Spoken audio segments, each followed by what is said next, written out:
Two 10-year-old girls went missing yesterday evening in S01E03, Cambridgeshire. It's Holly and Jessica from my class. They came by her house. I spoke to them. I'll say I was here. You were here? I was in the bath. A 28-year-old man and a 25-year-old woman have been taken into custody to help the police with our inquiries. Maxine Carr, I am arresting you on suspicion of abduction and murder. No! No! They're not dead, though. How do you know if they're dead?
Two bodies have been found. I want to change my statement. I said I was in Surrey that weekend. I wasn't, I was in Grimsby. He told me last night, if they arrest you, tell the truth. So I am now. And I am sorry I did lie, but only to stop Ian being accused when he's done nothing, and it's better for you to go and find the real person. The real person. Who's done it?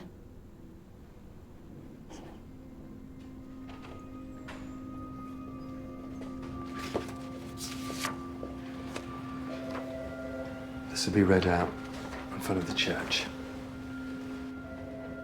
I suggest that we pause for a moment in silence in memory of these two little girls. The heartfelt sympathy of the whole police service goes out to Holly's parents and brother and to Jessica's parents and sisters at this ghastly time. A man and a woman are under arrest for their murder. Has Ian ever expressed interest in children? Yeah. We want to start a family. I mean a sexual interest. No, that's disgusting. He says then people want shooting or castrating, like what everyone says. See, I know him. Better than anyone. Better even than his mum. And he couldn't have done what you're saying he's done and then carry on as normal. He couldn't. Unless you helped him. I didn't bloody help him. You did. You admit it. You lied for him. Because I know he's innocent. You cleaned his house. It's my flaming house. I'm the cleaner. What? Am I not allowed to clean my own house now? And even that Sadie's in season, spreading everywhere. What? Just leave it? Or you think that I'd get on my hands and knees and scrub something what I knew had happened? Well, would you? No, I bloody wouldn't. I haven't got anything at all to do with this, and he ain't got now to either. We can tie him to the girls' clothes. We found their bodies dumped in a ditch where we now know he goes plane spotting. It's not nice to think of children that you've hugged. It wasn't him. Come on, Maxine. You're wearing blinkers. I'm not wearing blinkers. You are. I'm not. Well, we have to tell you that he has now been charged. Formally charged with the two murders of Holly Wells and Jessica Chapman. Mm-hmm. Yeah. Yeah. He can't help. He He got out.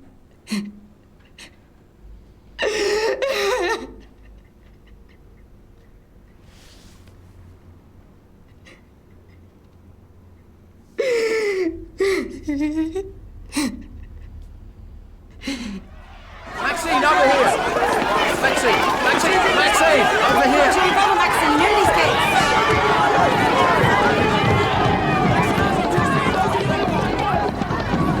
Maxine and her.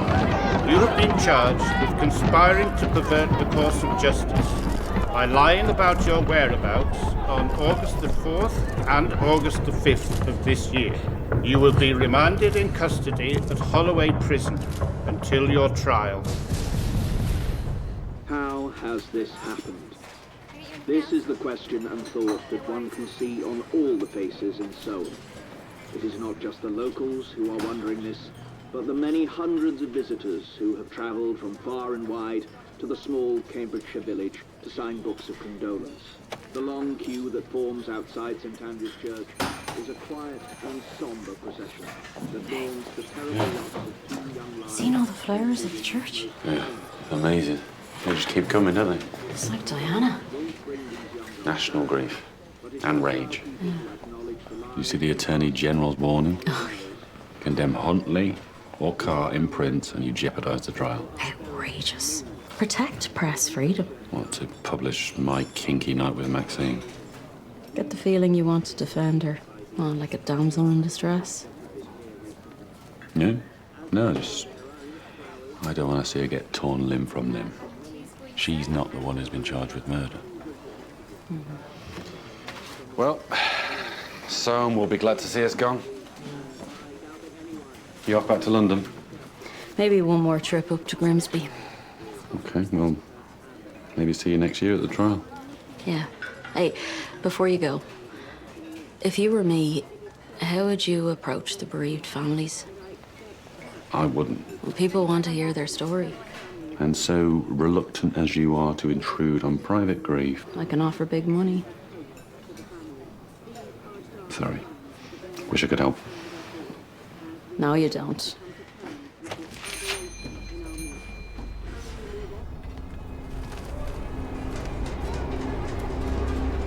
Maxine! Hey! We're gonna get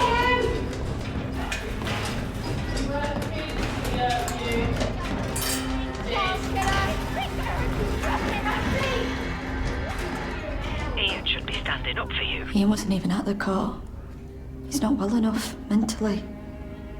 So he's left you to carry the can? It's not his fault, Mum. He's traumatised. No wonder, being blamed for something he's never done. Right. His worst nightmare come true. My neighbours told the police she saw you and Ian looking in the boot of his car and you were crying. And there's reporters knocking day and night.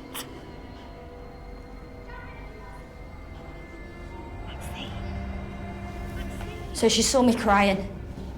It's not a crime to cry. No, but the question arises, why were you crying? Are we to believe that you never suspected Ian could have killed Holly and Jessica?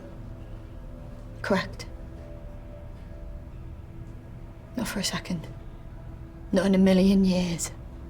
And now? He's being framed.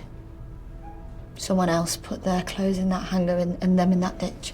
Well, I have to tell you, that's a theory a jury may find hard to believe. He didn't kill them.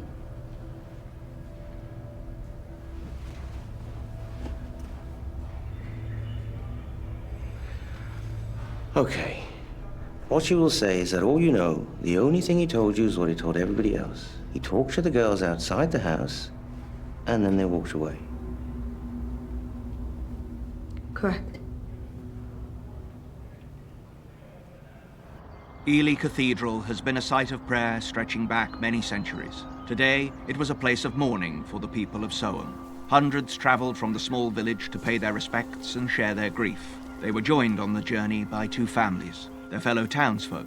Two families who have lost beloved daughters in this inexplicable tragedy.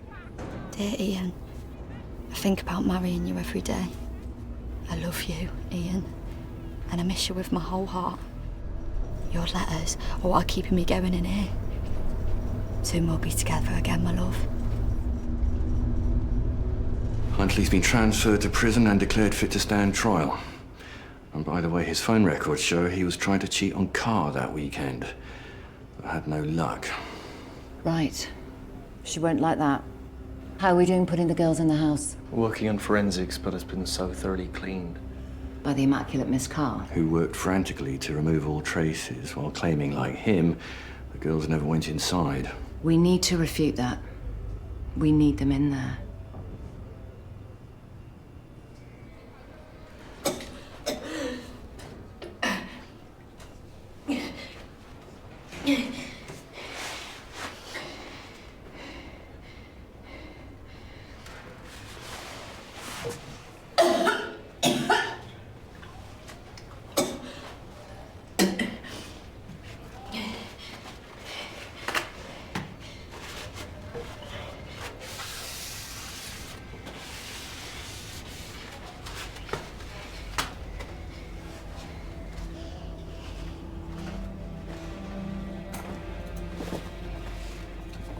Dear Ian, why are you not responding to my letters?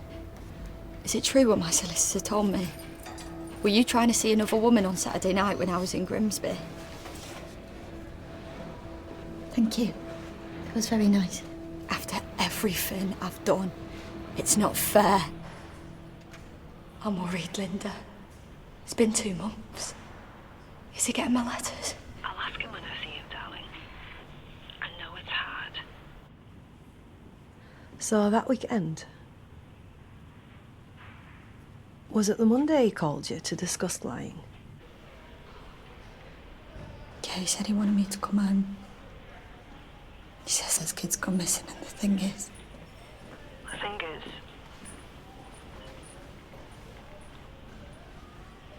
The bad fingers. They came in our house. They came in the house? Yeah, they did. One of them had a nosebleed.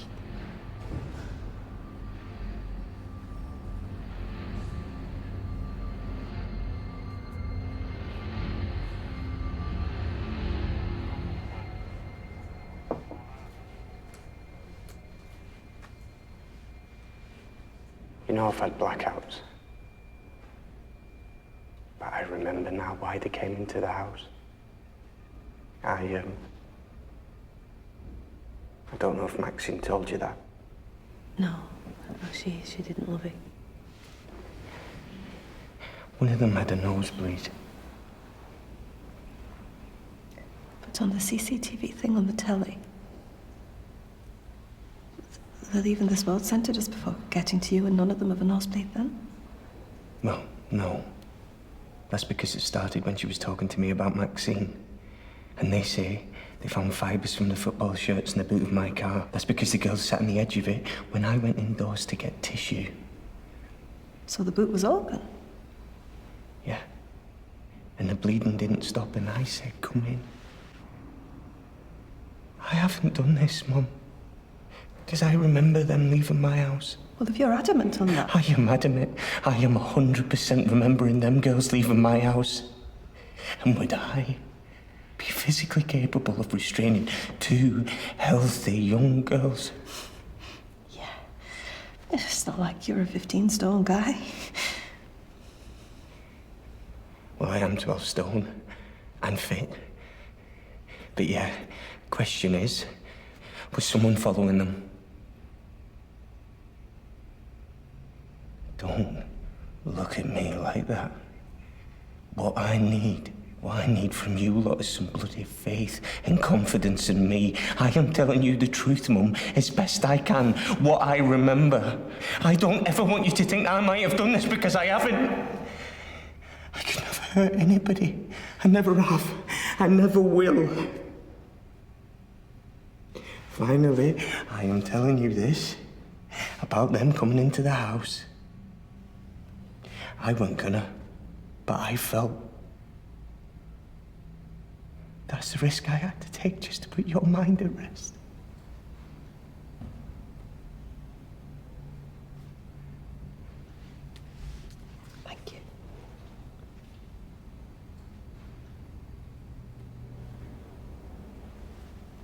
won't say anything, Mum.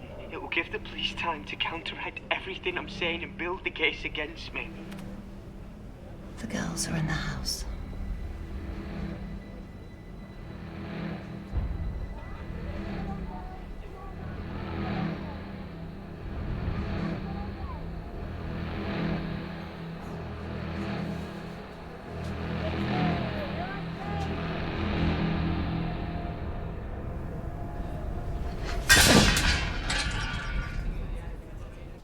Papers are calling it a suicide attempt. She's guilty and she can't live with it. It's my eating disorder. I can't help it. Well, yes. There should be some, sympathy. I'm like Princess Diana. So, things have changed a little bit. The prosecution have tape recordings of you talking to Ian's mother, Linda, over the phone. What? That can't be legal. You're recording a private conversation? That's shocking. Well, it is legal, I'm afraid, and they have you admitting to knowing the girls were in the house. So as well as conspiring to pervert the course of justice, you're also being charged with assisting an offender. But I haven't assisted an offender. You cleaned the house, hid the traces of 2 dead young girls, girls you knew, making you, in the eyes of many, as bad as him, or even worse. He's not bad. They went in the house, they went out again, on their merry way. Really? Because if they didn't... They did. Your life together is over. Acknowledge he's done what he's done and distance yourself from him. And you can still survive. Ian's not... He's not interested in young girls. He's got no what's it. No previous, no history. That's not true. What I'm about to tell you can't be used in court against him. Inquiries through Humberside Police and Social Services are revealing several cases against him involving sex with underage girls whilst in his 20s. These are girls he groomed, one as young as 13, and allegations of rape. He took a girl for a walk in an orchard where she says he sexually assaulted her. When he was 24, and she was 11. Let people see. He's the monster, not you.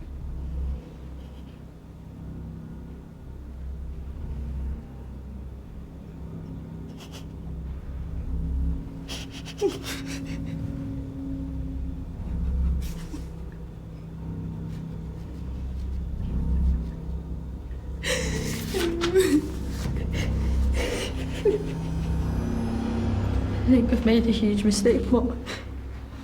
I thought he was the best thing that ever happened to me. Tell anyone who asks. It's over.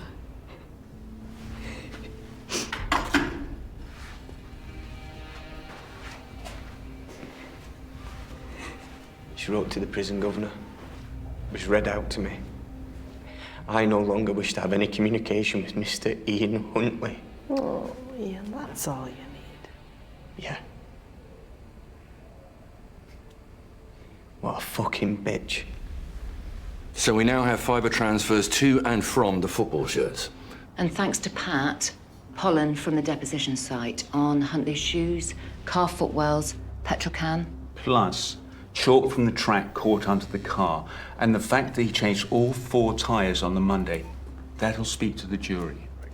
I'll share duties with Karim in court. What? Well, how did he do it? He's on suicide watch.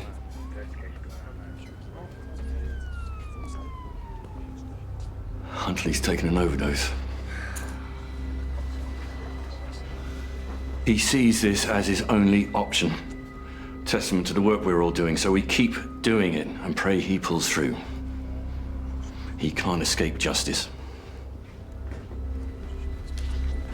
It's a short journey for Huntley from the hospital back to Woodhill Prison, where he will again be put on suicide watch. He will spend the next number of days and nights in the hospital wing. The Home Secretary has demanded that the prison service... It's all over the news. Have you seen it? Oh, love. Terrible. Typical him, Mum. Trying to take the easy way out, leaving me to carry the can. Too bad, Ian. Didn't work. Tough fucking luck. I'll see you in court. Thanks for meeting me. Still waiting for that scoop. Eve of the trial, emotions running high. Maybe a chink opens up. And then you pounce, yeah? That's my job. Judge rejected the defense claim they've already been convicted by the media. But you still criticise them. Them? Us. So the editors just ignore the sub-judice laws, do they? No, not totally. And all this stuff coming out now about Huntley's past in Humberside, we're sitting on it till after the trial. The authorities are going to get roasted. They weren't communicating. Like police, social services, schools. How did he get a job as a school caretaker with his history? No actual convictions. There was one, though, for burglary. I mean, that should have flagged up and barred him from the job. All those other complaints, though. I mean, all those girls. It needs a public inquiry. Needs a whole new system. You're not coming down to cover the trial? I'm not allowed to. I'm a witness. Of course. You met them. I talked to his parents. Yeah, they showed me this Christmas card Maxine sent them after she dumped him. I shared my life, my bed, and all my dreams with that man. I have been living a lie. Wow. Tragic heroine. Rehearsal for the courtroom.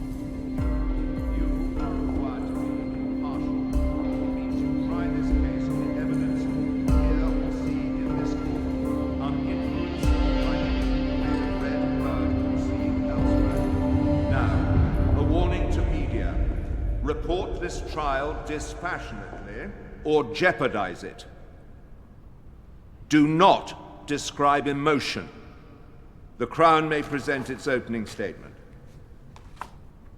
It may not be disputed that Carr provided a false account of Huntley's movements that Sunday night, but we have to prove that she did so knowing or believing that he had a hand in the killing of the girls. She lied and covered up for him, forensically cleaned the house of the man who murdered two 10-year-old girls, the man who dumped and burnt their bodies in a ditch.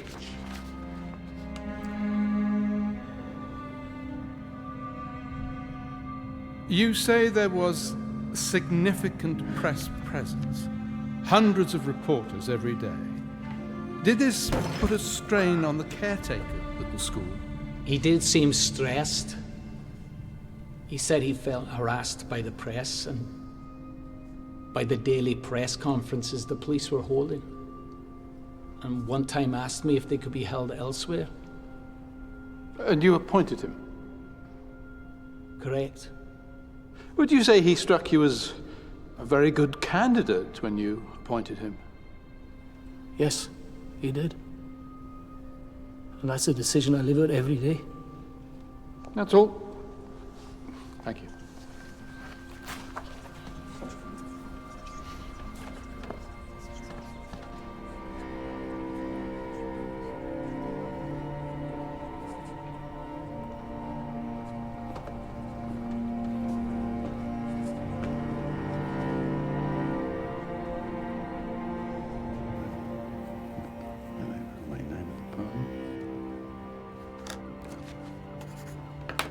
Hold on.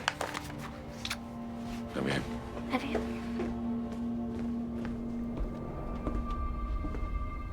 How did Miss Carr seem when you spoke to her? Smiling, cheerful, friendly, eager to help. And what about Mr. Huntley? He was very wary. He refused to have his photo taken. But she was much more convincing. Happy to pose with the card Holly had made her. So when she told me she was in the house, in the bath, when the girls came by, it was easy to believe her.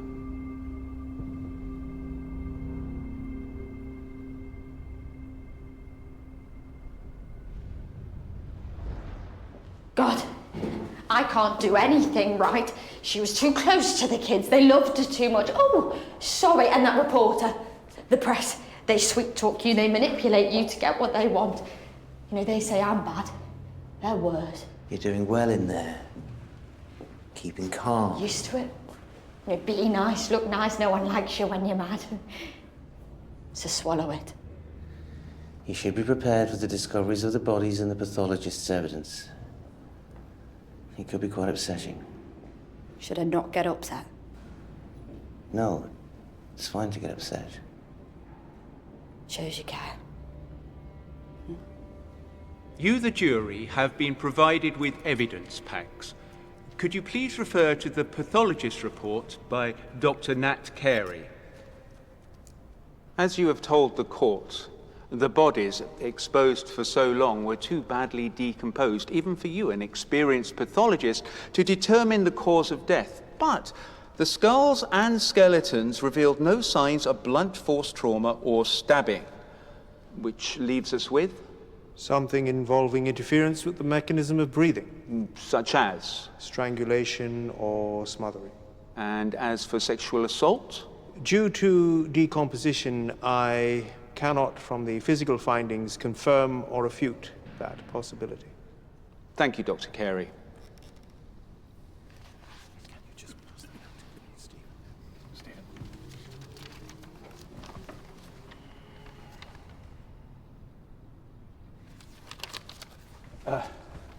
My lord, my client would be grateful for a very short break. Oh, very well, Mr. Coward. This is the last time Mr. Huntley will be permitted to disrupt the court. The court will reconvene in 15 minutes.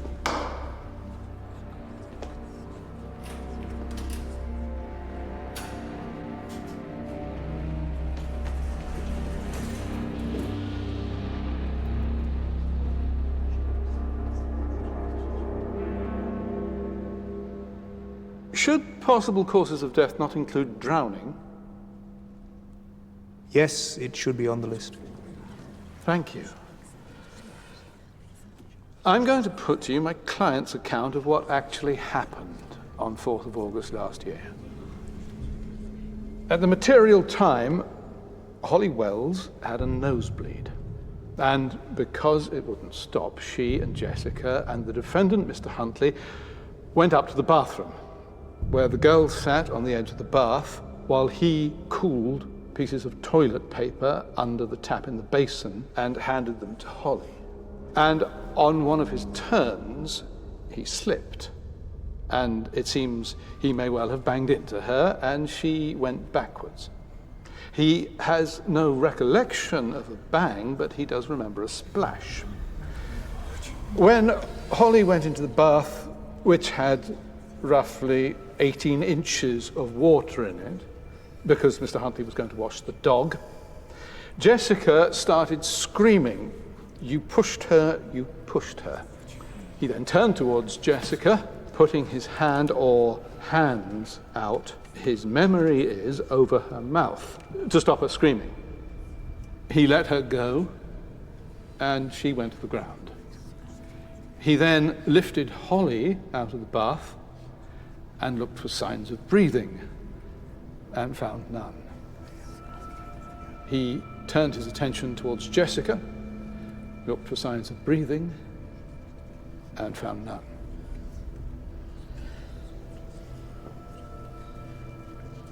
That is the whole account. I don't believe a word of it. As an experienced pathologist, I find it wholly implausible that Jessica could have been smothered to death as described. And as to the suggested drowning of Holly, I measured the bath overnight. The overflow is 11 inches. Even if that was blocked, the depth you mentioned of 18 is unrealistic. And at a depth of barely a foot, total immersion of the nose and mouth through a passive accident is very unlikely. And the nose, we are told, is bleeding, and she's fully clothed, so there would be blood in the water soaking the clothes. Even extremely diluted, this would be detectable. None was. And why no rescue? Accidental drownings in bathrooms tend to be solitary affairs because, by definition, human beings rescue one another.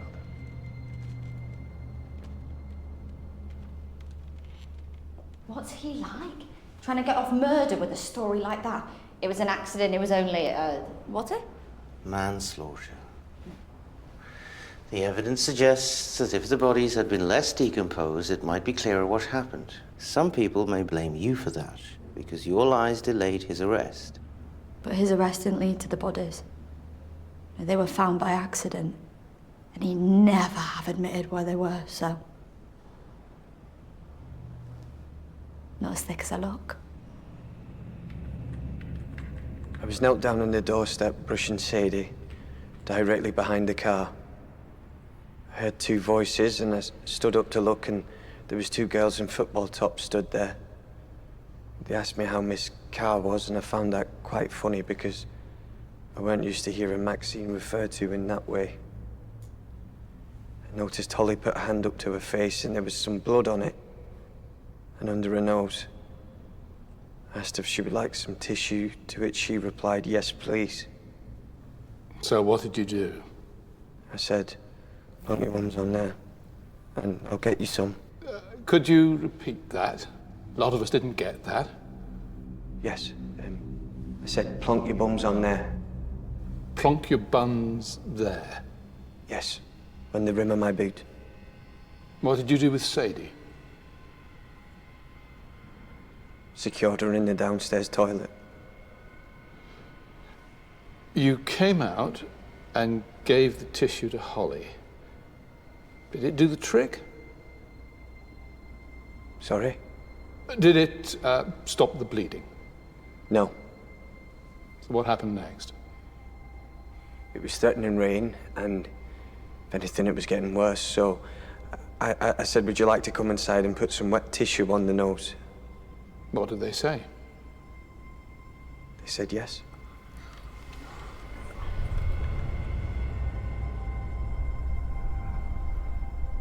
You returned home after depositing the bodies. Then what did you do? Had several cigarettes. What were you thinking? What have I done? Have you ever told Maxine what you've told us here today? I wanted to. I couldn't.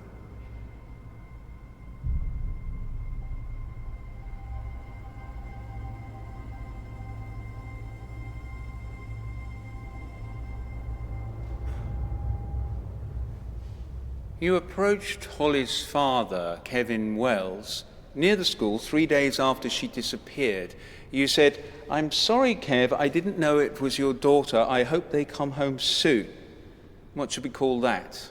An apology? Inexcusable? Yes. Like this story you've come up with to fit the evidence. What does a 10-year-old girl do when she's got a nosebleed and is a few hundred yards from home? I can't speak for the mind of 10-year-old girls. Go into a stranger's house? Did you tell them that Maxine was inside? No. You knew as school caretaker you were forbidden from having school children in your house? Yes. And yet you invited them in? Yes. You have been telling lies from start to finish in this case, haven't you? You say you somehow suffocated Jessica trying to stop her from screaming. Screaming because you were murdering Holly. No. And when you accidentally knocked her into the bath, well, why couldn't you just reach out and help her? That would have been the normal In thing. these circumstances, it is very rational to know what you were doing. In those circumstances, it is not so rational. Believe me, I know. You can get very angry, can't you, Mr. Huntley? That's because you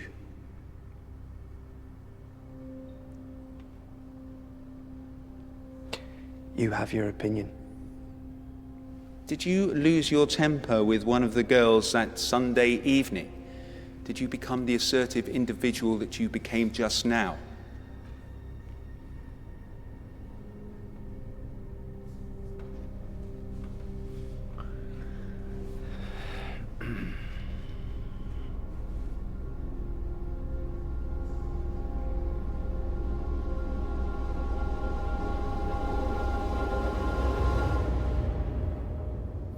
You lied to the journalists?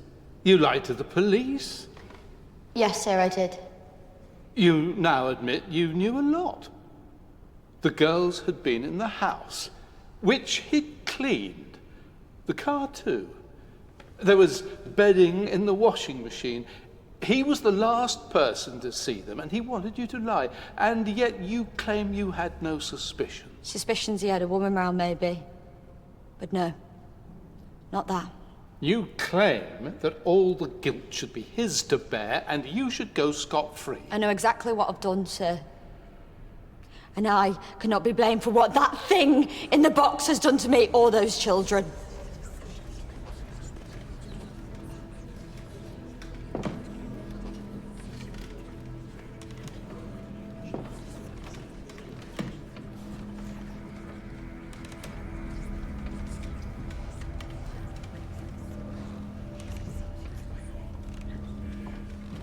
It is noticeable, Miss Carr, how much you embellished your lies to the press and the police to make them more convincing. Not only were you in the house, but you were in the bath, and wished I had popped out and had a chat with the girls. I do wish, though, I had been there.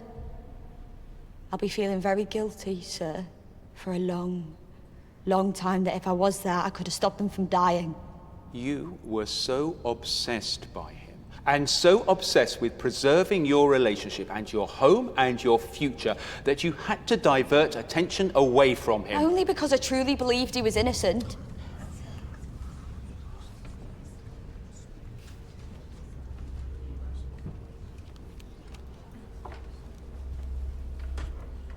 Mr. Latham has suggested to you that by that Tuesday evening, the 6th, you had worked it out that the children were dead. No. And that Ian Huntley was responsible. No. Now, let's just examine that. Did you sleep in the same bed as Ian Huntley on that Tuesday night? Yes. And all the following days? Yeah. Would you have been in the same bed if you believed for a moment that he had killed those children? I won't be in the same house. No further questions. The court will take a break and reconvene in 30 minutes. Sheboygan! You bastard!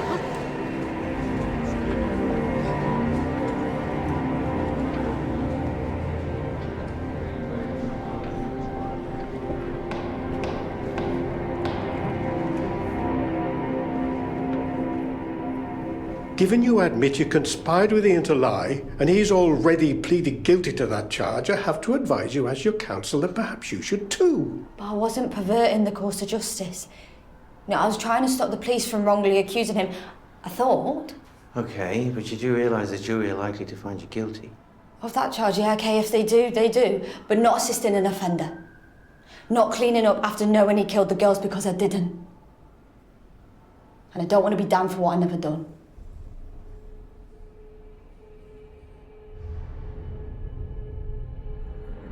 Miss Carr, Maxine, feels guilty every day, wishing she had been there that day and saved those children's lives.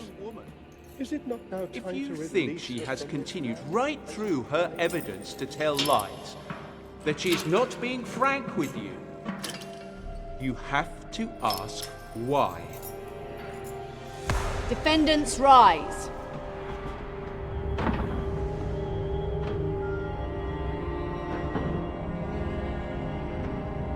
How do you find the defendant Ian Kevin Huntley on the charge of the murder of Jessica Chapman? Guilty.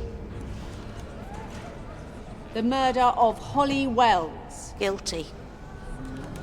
How do you find the defendant Maxine Ann Carr on the charge of conspiracy to pervert the course of justice? Guilty.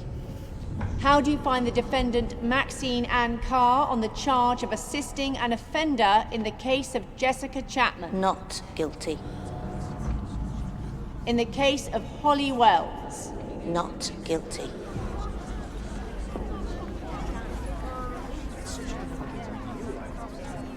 Forget her. She doesn't matter. We will take a short adjournment and sentencing will commence tomorrow morning. To the parents of Holly and Jessica, your grief, that the loss of such bright and life-enhancing daughters cannot be imagined and cannot be shared. Those of us who have been compelled to listen to so dispiriting and merciless a tale will have had some glimpse of what you have suffered and continue to suffer. Our thoughts are with you all.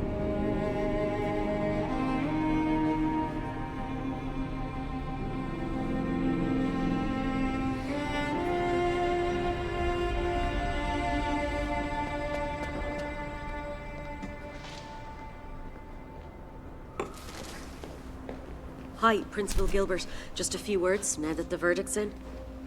No, thank you. How have the students and community reacted to it? When the girls' siblings go to the school, can you comment on how they're coping? When the families must still have questions. I'd rather just get on with it.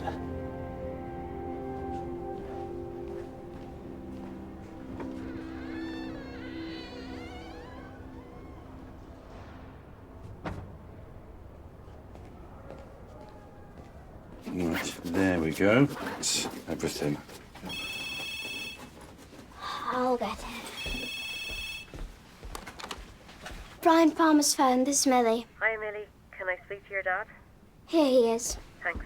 For you. Thank you. Hello. Hey, it's Jane. I'm in Soham, but I don't feel... Sorry, hang on a sec. Have you got everything? Yep. Bye. Hi. Hey. Don't stay up too late. I will. Sorry. You don't feel what? Right. I'm supposed to be knocking on the parents' doors to offer them £1 million for their stories. Well, it's not for me to tell you what to do, is it? No, You know they don't want money. I know, but... They want their daughters back. And they'll never know what really happened to them. Would you want to know if it was your daughter? The truth? Yeah. The whole truth? Every detail? Yeah. Just to be there with her. Yeah.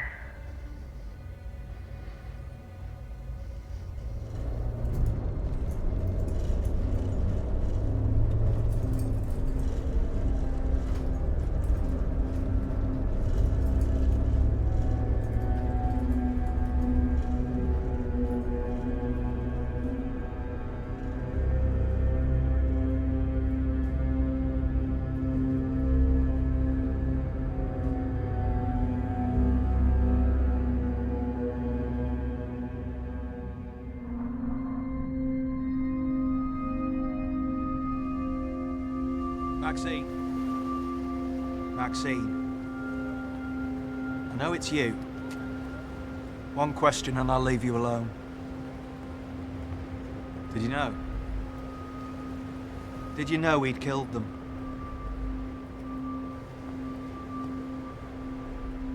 No comment.